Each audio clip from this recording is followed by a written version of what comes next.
first thing you have to do is start out with the realization that we don't start out good. Otherwise, it's not possible to make good people if you think people are basically good. It's like you're denying the material you're working with. If you're supposed to work with oils and you're working with watercolors, you're not going to have an oil painting. It's a silly analogy, but it's completely accurate.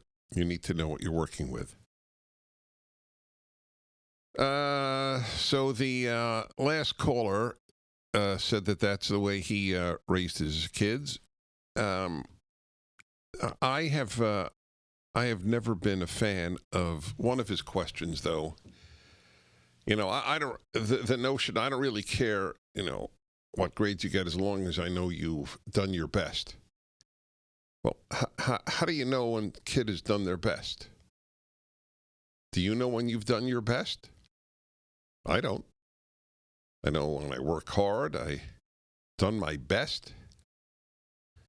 Every time I publish a book, I think of how I could have made it better. If I did my best, I wouldn't publish anything. I don't know what done your best means. I think it's a well-intentioned line, but I don't think it means much. No, I'm just more direct. I think you just say, I care more about your character than your grades. That's it. That's the message parents should be giving. Society has taught, thanks to the influence of the progressives, it has taught kids that their biggest problem is society, not themselves. And that's not only will not make good people, it'll make narcissists. All righty, everybody. Joanne in Chicago. Hello, Joanne. Hello there, Dennis. Nice to talk to you. Thank you. I'm going to kind of keep it simple. I always raised my kids that we have enough smart people in the world. We need better people in the world. Hey, you are my woman. All right. That's exactly right. Yes. And it is pretty simple. You lead by example. Well, no, I don't agree with that one. Because okay. I think you need to teach goodness as much as you need to be good. Right, but when I was with my children, for example, being in a store, if the teller at the store or the checkout girl at the grocery store was training or taking her time and everybody was getting frustrated with her, I would take my children to that line and teach them patience. Oh, I agree. Yes. No, well, first of all, you were teaching them, so it wasn't just example. Okay. That's my point. I know we agree. I just want to be precise for people listening. Okay. So, well, bless you. You probably did a good job. This is a very important issue. It is not enough to be a good example. Being a good example is necessary but not sufficient. If you're a bad example, clearly that's a problem. On the other hand, if you are a good example but don't teach goodness, then it's like being a good pianist and not teaching piano playing. Your kid is not going to learn how to play piano by watching you play piano. They need piano lessons. People need goodness lessons. There are no goodness lessons anymore, except in some religious schools. Tell me where in any public school or any secular private school you learn how to be good. Tell me. You couldn't come up with a thing. There is 10 minutes in their life.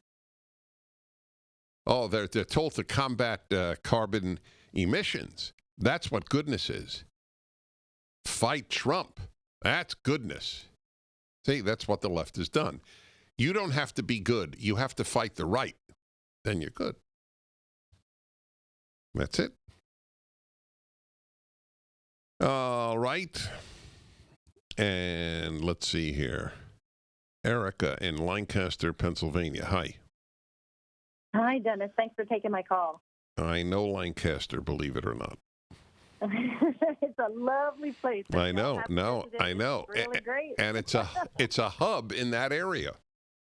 It is amazing. Yeah. It's amazing. Mm-hmm. Yeah. But I just wanted to comment, also piggybacking on what the other caller said about, grades. We put them in a private Christian school for the first half of their education. And they would come home with their report cards, and their grades were decent enough. But I always made a big deal about the character issues. They had a huge section of the report card that would say, works well with others. And we celebrated all those instead of celebrating the grades. And all I ever said about the grades was, I thank you for doing the best you could do.